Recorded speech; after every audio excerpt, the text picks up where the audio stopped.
Pemirsa, sebanyak 177 warga negara Indonesia ketahuan menggunakan paspor Filipina untuk berangkat haji. Akibatnya mereka harus berurusan dengan aparat penegak hukum Filipina. Minat warga negara Indonesia untuk berhaji sangat tinggi. Bahkan, saking banyaknya warga yang ingin menunaikan rukun Islam kelima, daftar tunggu haji di sejumlah wilayah bisa mencapai 30 tahun. Namun, tak semua warga rela menunggu begitu lama. Sebanyak 177 warga negara Indonesia terpaksa berurusan dengan pihak imigrasi Filipina. Mereka menggunakan paspor Filipina untuk berangkat haji. Wakil Menteri Luar Negeri Abdurrahman Muhammad Fahir mengaku terus berkoordinasi dengan otoritas Filipina untuk menangani masalah tersebut. Namun ia mengakui kuota haji yang dimiliki Indonesia berbanding terbalik dengan keinginan warga yang tinggi untuk berhaji. Nah, karena itu kita harus tangani ini dengan sangat hati-hati agar jangan sampai juga orang yang menjadi korban itu lalu kemudian banyak dirugikan. Justru mungkin arahnya adalah mereka yang mengambil keuntungan dari ini yang menjadi objek dari investigasi kita. Kira-kira seperti itu. Duta Besar Indonesia untuk Filipina, Johnny Lumintang, yang sempat menjenguk 177 WNI yang ditahan mengaku masih terus mengupayakan pembebasan. Bahkan kepada Filipina, Johnny telah meminta agar para WNI yang ditahan ditempatkan di KBRI sampai masalah keimigrasian yang menjerat mereka selesai. Mereka semua yang pertama sehat-sehat, kemudian kita sedang berusaha kalau boleh besok mereka dipindahkan ke KBRI. Jadi walaupun di sana tempatnya terbatas, tapi mereka bebas. Baru kita persiapan proses untuk pengembalian ke Indonesia. Bagi seorang Muslim yang mampu, berhaji adalah kewajiban yang tidak bisa ditawar. Namun, tak perlu repot-repot ke Filipina untuk mencapai tanah suci, apalagi dengan cara-cara yang ilegal. Tim Liputan Metro TV. Pemirsa, kami langsung akan membahasnya bersama narasumber kami. Pertama ada Bapak Lalu Muhammad Iqbal, Direktur Perlindungan Warga Negara Indonesia dan juga Badan Hukum Indonesia Kementerian Luar Negeri. Kemudian ada Bapak Baluki Ahmad, Ketua Umum Himpunan Penyelenggara Umroh dan Haji atau Himpuh. Kemudian Bapak Maman Imanul Haq, anggota Komisi 8 DPR, serta nanti juga akan bergabung bersama kami Muhammad Yasin Mashuri, Irjen Kementerian Agama. Selamat malam Pak Maman dan juga Pak Baluki. Saya juga ingin menyapa ini melalui sambungan telepon sudah ada Pak Iqbal. Selamat malam Pak Iqbal.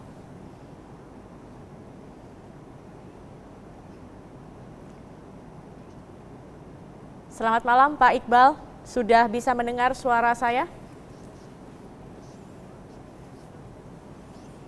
Pak Iqbal?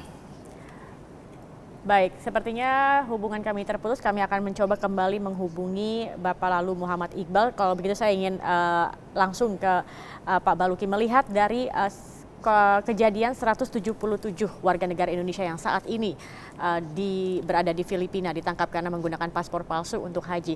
Ini bukan sebuah modus baru, Pak Baluki. Apakah hal ini sudah terjadi sebelumnya? Baik, Assalamualaikum warahmatullahi wabarakatuh. Waalaikumsalam. Iya, pertama tentunya kami juga prihatin atas saudara-saudara kita yang berkeinginan untuk berangkat ke Tanah Suci dalam rangka jalan ibadah haji. Namun apa yang dilakukan saya kira sesuatu hal yang tidak betul, karena dia berangkat dari negara tetangganya yaitu Filipina, yang lebih jauh bahwa yang dipersoalkan adalah mereka berangkat tidak menggunakan paspor Indonesia tapi menggunakan paspor Filipina. Sungguh demikian dia masih menjadi warga negara Indonesia dan itu saya kira persoalan keimigrasian. Tetapi ini bukan praktek yang baru pertama kali. Dan ini bukan praktek yang pertama kali, sudah menaun. Saya mendengar sudah 5 tahun yang lalu. Jaringannya seperti apa Pak kalau untuk? Saya belum mendapatkan informasi lengkap. Ada kelompok mana sih yang melakukan ini? Ya, hanya mendengar bahwa ada kelompok masyarakat di wilayah timur sering berangkat haji melalui Filipina dan memakai paspor warga negara Filipina. Dan ini yang akhirnya tahun ini kelihatannya nasib malang dan terjaring dengan persoalan keimigrasian. Oke, baik. Saya ingin kembali mencoba menyapa Bapak Iqbal selaku dari Direktur Perlindungan Warga Negara Indonesia dari Kementerian Luar Negeri. Selamat malam Pak Iqbal, sudah bisa mendengar suara saya? Selamat malam. Iya, Pak Iqbal, bisa Anda ceritakan apa yang terjadi hingga akhirnya warga negara kita 177 orang ini tertangkap di Filipina? Ya, jadi 2 hari lalu memang ada 177 penumpang Philippine Airlines yang boarding di pesawat Philippine Airlines yang akan menuju ke Jeddah. Kemudian ada kecurigaan di petugas imigrasi, lalu petugas imigrasi menghubungi KBRI menyampaikan bahwa mereka akan melakukan verifikasi. Ternyata dalam verifikasi awal diketahui bahwa mereka adalah WNI tetapi menggunakan paspor Filipina. Sehingga dilakukan pendalaman, mereka dibawa ke detensi imigrasi. Bagaimana kondisi para warga negara Indonesia ini saat ini, Pak Iqbal? Kondisi mereka secara umum baik. 100 diantara mereka adalah wanita dan 77 diantaranya adalah laki-laki. Dan 50% mereka berasal dari Sulawesi Selatan. Oke. Tentang usianya berapa ini, Pak? Kami belum dapat data yang lengkap mengenai usianya, karena saat ini teman-teman tim dari KBRI Manila bersama tim dari Kemlu Pusat sedang melakukan pendalaman, sedang melakukan verifikasi verbal terhadap mereka. Saat ini apa upaya yang tengah dilakukan oleh Kementerian Luar Negeri, Pak Iqbal? Dari awal kita sudah berkoordinasi dengan otoritas imigrasi Filipina. Dan baik Filipina maupun Indonesia punya kepentingan yang sama. Kepentingannya adalah untuk membongkar sindikat ini, karena sindikat ini ilegal dan membahayakan jemaah haji Indonesia yang mengikuti program tersebut. Karena itu saat ini sedang dilakukan pendalaman, kita juga sedang melakukan verifikasi melalui sistem informasi manajemen keimigrasian. Seperti apa modus yang dilakukan oleh sindikat ini, Pak? Artinya tidak hanya dari Filipina juga, tetapi sindikat ini juga ada di Indonesia.